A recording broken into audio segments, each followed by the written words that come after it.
Even at my age, I'm up for something new.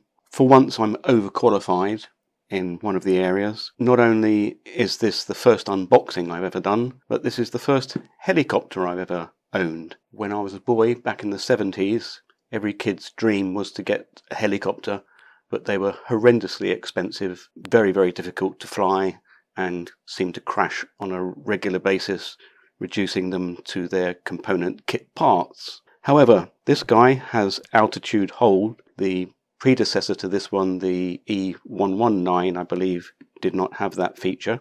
That's going to be handy for me. Up to 15 minutes flight time and all the other goodness that you can see here. Looking inside then, no surprise, the user manual, little battery there, which is charged via a micro USB cable, which is in there. You get a spare set of rotors, which I might need.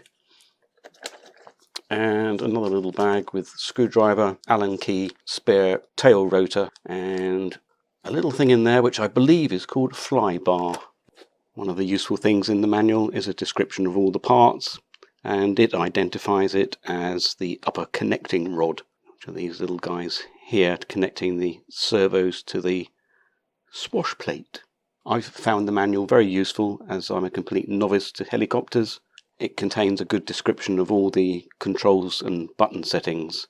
Button on the top left there for automatic takeoff and landings, and there's a switch here which is effectively dual rates, I believe. It says first gear, second gear. We'll take a look at that. Let's take a closer look at the copter itself. As you can see, it's quite a diminutive little guy.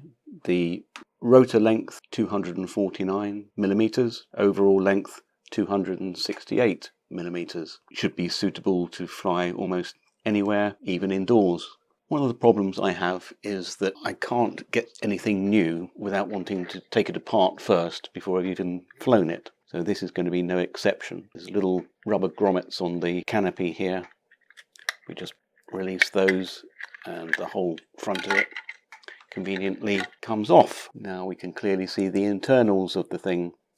Obviously they're little brushed motors for both the rotor and the tail rotor. I believe spares are available for those, and indeed for many other parts. The flight controller is quite interesting. We have the battery connectors there, obviously. A little bit of foam, which is no doubt covering a barometer for the altitude hold. Two connections for the servos. You can clearly see the servo arms there for pitch and yaw, I guess. A strange spare little connector there, labelled Wi-Fi. What on earth that is for, I have no idea. If you know, please leave me a comment down below there. But what it might be useful for is snagging some power and see if we can put a small FPV camera on here. I know it's probably going to be marginal. What I'm thinking of though is perhaps this little Runcam 2 Nano, which weighs in at just under 8 grams, I think. So perhaps that's a possibility. I've identified that there is power and ground on that little Wi-Fi connector.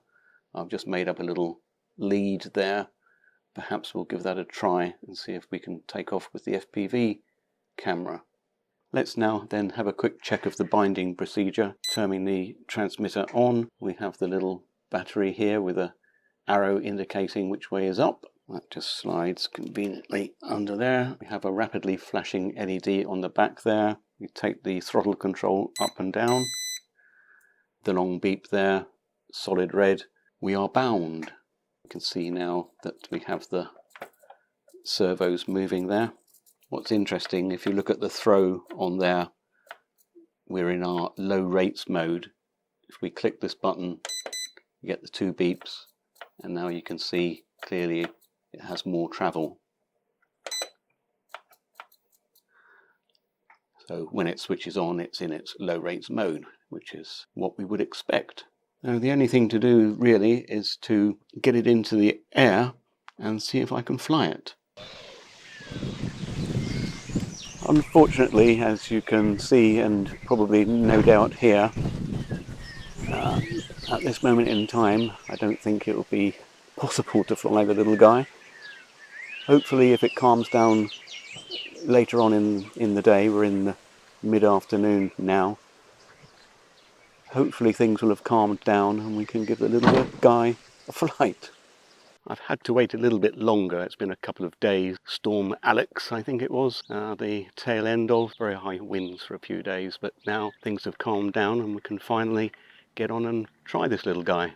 Up and down to bind. Slight breeze coming from behind me. Let's try the one key takeoff.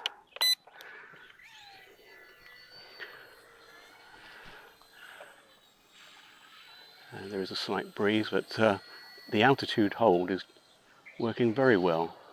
Let's go up a bit. You can see it there. So forwards and backwards, side to side. I'm probably not using the correct terminology. Oh, that's a bit quicker than I expected. Whee!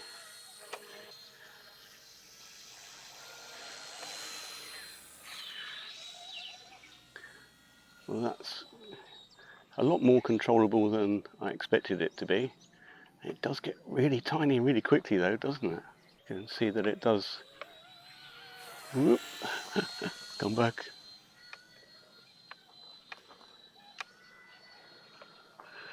This is still in the low rates, by the way. I'm a little bit nervous. But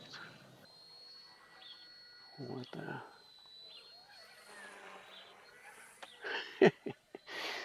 Oh, this is enormous fun. Not quite sure what that manoeuvre is called, but probably just before I crashed manoeuvre. Of course, this little guy can't do any stunts. It won't loop or roll or any of those crazy things, but just for an absolute beginner like myself, it's just the job. Whoops. That tree, every time, that tree. So, time to test the crash resistance then. No apparent damage there. Looks like a cement lorry has cleaned itself out here. Given us an excellent little helipad though. I haven't actually calibrated the gyros. Can I remember how to do that? Maybe it was both down and to the, yes, the left, and it's beeped there, so that should have calibrated the gyro. Once again, the one key takeoff, and there we are.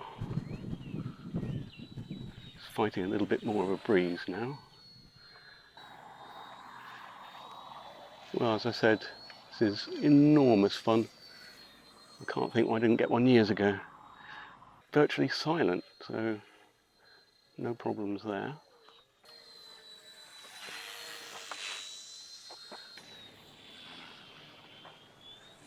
Don't go into the sun.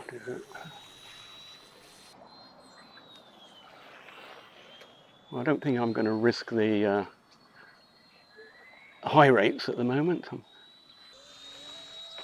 Whoops. Yes. That's the battery dead then. Excellent fun. Thoroughly recommended. There we have it then, the Eachine E129, perfect beginner's helicopter. If I can get it into the air with zero experience, then others shouldn't have any problem with it either. Fantastic fun, thoroughly recommended.